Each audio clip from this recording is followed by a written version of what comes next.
Hello everyone, it's Helen Hotai here from Form Help, and today we are going to look at the G2G Pass. Now, in order for someone to enter into WA or Western Australia, they must have a G2G Pass. So what is this? A G2G Pass is an online application that allows you to complete your mandatory registration and declaration, which should be done before entering WA. Now, every time you enter WA, you are required to submit a new application to ensure authorities have up-to-date information about your health and where you're travelling from. So who must complete this pass? So all people arriving into WA from overseas or interstate, including returning WA residents, must complete the G2G Pass. Now, to submit your travel declaration, visit the G2G Pass website to set up an account and complete your application. If you have an existing G2G Pass account, you just need to log in and complete your application. I'll post a link to the previous page and the current one below. Now, here we have information on WA's controlled border arrangement, the conditions of entry and quarantine. Now, WA is in a safe and sensible controlled border arrangement, and this is based on public health advice. Now, travel is permitted into and around WA from interstate and New Zealand, depending on where travellers have come from and who they've had contact with in the 14 days prior to travel. They are also subject to conditions including completing a G2G Pass declaration prior to entry. Now, we are going to go to that page now. As stated in the heading above, make sure you have your G2G Pass. Now, the notes below, we all have to do our bit to keep our loved ones, communities and countries safe. If you need to travel, make sure you apply for your G2G Pass in advance. And now, next we are going to select the state we wish to enter. In this example, it's WA or Western Australia. You will note that the notes in this grey section tell you which risk level each state is at. So if you wanted to have a pause to read through, please do so. Okay, next we are going to go into the application process. So noted below, no one can enter WA without a valid G2G Pass. Please apply now to save you time when you arrive in WA. Now, before travelling to WA, you must complete the G2G Pass declaration and then present it at arrival in WA. So you will need your driver's licence, passport or Medicare card to complete the declaration. You will also need to answer questions about your health and then submit your application ASAP to ensure adequate time for assessment of your application. Completing your application. Now, this form is for first-time applicants only. So if you have made an application before and need to reapply, just log into your G2G Pass account and submit a new one. Now, every person aged 18 years or older needs their own G2G Pass to enter WA. So children under 18 who are travelling with an adult must be included in the adult's application. However, each child under 18 who is travelling without an adult, they will need to have their own G2G Pass regardless of age. Okay, next we come to a part titled Consent to the Collection and Use of Your Information. So if you have a read through that information, if you are happy to go ahead, by selecting I consent in the checkbox below, you consent to the collection, use, storage and disclosure of personal information as set out above and in the G2G Hub privacy policy and the G2G Hub terms of service. So if you consent to that, good, and continue. Next we come to a section that has important information.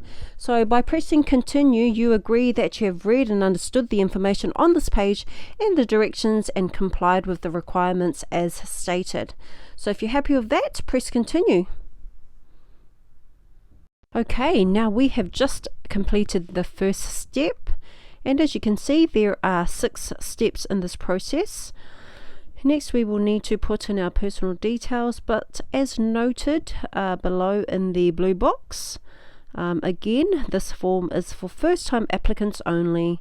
If you have previously made an application, please log into your G2G account.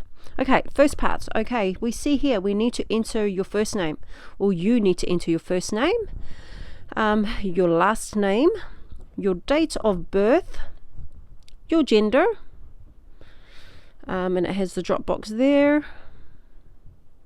your contact email, and then re-enter your contact email, put in your contact phone number, current country of residence, and your current residential address.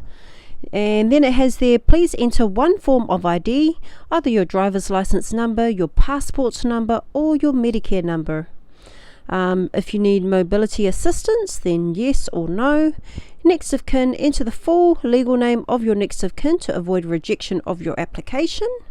Okay, travel party if relevant. So enter the full legal name of any adult traveling with you.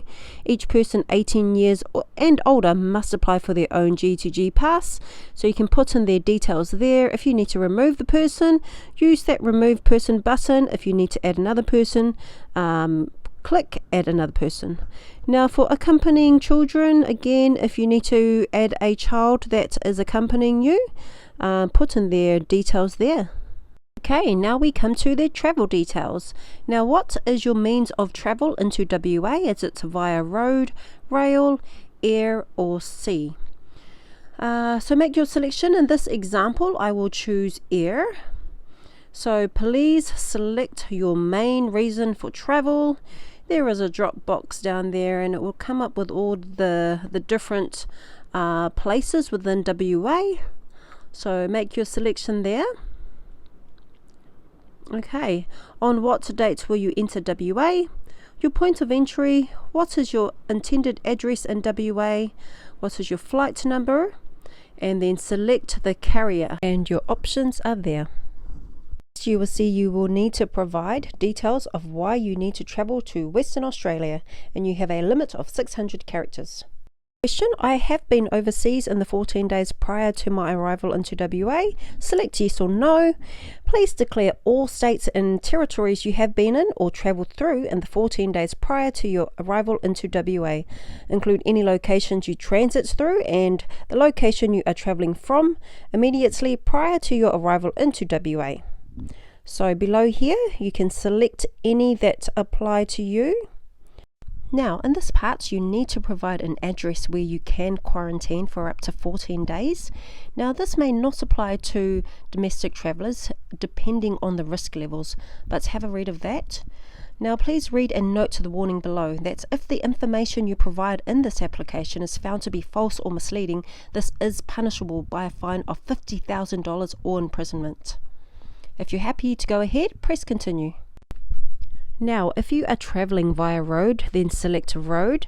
If you're entering WA by road from or via a restricted location, you must only enter via the border checkpoint at either Eucla or Kununurra, as you will be subject to quarantine. If you enter WA by road from any other location, you commit an offence and may be prosecuted. If you enter via an unrestricted location, you must present your approved G2G Pass or advise police on your arrival. Now, these provisions do not apply to travellers operating under the Transport, Freight and Logistics Direction.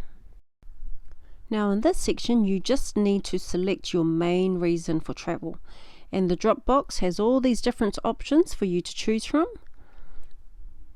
Next, include your date of arrival into WA, your point of entry, your intended address in WA, your vehicle registration number and details of why you need to travel to WA. Now the questions below are the same ones that were covered in the travelling via air example, so go back if you need. Once you have completed those questions, again please note that providing false or misleading information on your application is punishable by a $50,000 fine or imprisonment. So if you're happy to go ahead, select continue. Now next we will proceed to the identification and supporting documents section. To ensure your application can be processed, please upload any documents that can be used to support your application, including evidence of identity and current residential address. Now supported file types include PDF, docx, JPG, JPEG and PNG. Now there is an option to select files. If you select that, you will be able to upload your documents from your files and they will show up in your documents list. Once you've done that, select the continue option. Next, we come to the health declaration section where you are required to answer yes or no to the following questions. Now, do you have a fever of 37.5 degrees or higher? Do you have night sweats or chills? Do you have shortness of breath? Do you have a cough? Do you have a sore throat? Do you have other symptoms of respiratory infection? Do you have loss of smell? Do you have loss of taste? Have you been informed that you have been in contact with a person with COVID infection in the past 14 days? Are you in quarantine or isolation in your current location? Are you currently awaiting a result from a COVID test? Again, take note of the warning below. If you're happy to proceed, select continue. Now, as you can see, we have completed steps 1 to 5 and account setup is the last step left. Now note that before submitting your application, please create a G2G Pass account by simply entering a password. You will then be able to download the app to track the status of your application. So go ahead and select a G2G Pass password below, re-enter your password, select I'm not a robot, and then if you're happy to proceed, select submit application. I'm assuming you'll receive some sort of notification via the email you provided in your application. Otherwise, as noted, you can track the status of your application via the G2G app, so don't forget to download the app. Now, I hope this video was able to help at least one person with their G2G application. If you found this video helpful, hit the like button. This is Helen Hotai, founder of Form Help, signing out. Stay safe and have a wonderful week, everyone.